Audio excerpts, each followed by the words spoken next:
सोबतीला नाही कुणी, सोबतीला माझे स्वामी, सोबतीला नाही कुणी, सोबतीला माझे स्वामी, उन्हामध्ये तर मित्रांनो, आज आम्ही चाललो स्वामी समर्थांच्या मठात आणि स्वामी समर्थांचा मठ इथे दिवामध्ये आहे, दिवा ईशला. तर आम्ही तिथे दर्शनासाठी जातोय. तर तुम्ही व्हिडिओमध्ये कंटिन्यू शेवटपर्यंत राहा. आणि तर मित्रांनो, आता आम्ही निघालो आहे स्वामी समर्थांच्या मठात दर्शनासाठी. तर मित्रांनो, स्वामी समर्थांच्या मठाची काही वेळ आहे, तर त्या वेळेप्रमाणे आम्हाला जावं लागतं. आता आम्ही 12:30 ते 12 वाजेपर्यंत मठ बंद होतो. तर आम्ही 11:30 पावणे 12पर्यंत निघालो, कारण आम्हाला लेट झालं होतं ऑलरेडी.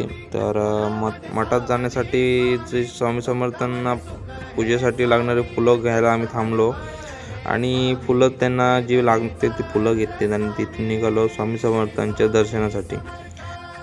तर मित्रांनो, स्वामी समर्थांच्या मठामध्ये जाण्यासाठी काही वेळा पण आहेत, त्या वेळेला तुम्ही जाऊ शकता. तर स्वामी समर्थांच्या ज्या काही वेळा आहेत आणि ते मी डिस्क्रिप्शनमध्ये दिले आहेत, ते तुम्ही एकदा वाचा, म्हणजे तुम्हाला पण लक्षात येईल. तर मित्रांनो, आम्ही आता स्वामी समर्थांच्या मठामध्ये पोहोचलो आणि मित्रांनो, हा आहे स्वामी समर्थ मठ येथील हा परिसर आणि खूप सुंदर आहे आणि शांत देखील आहे.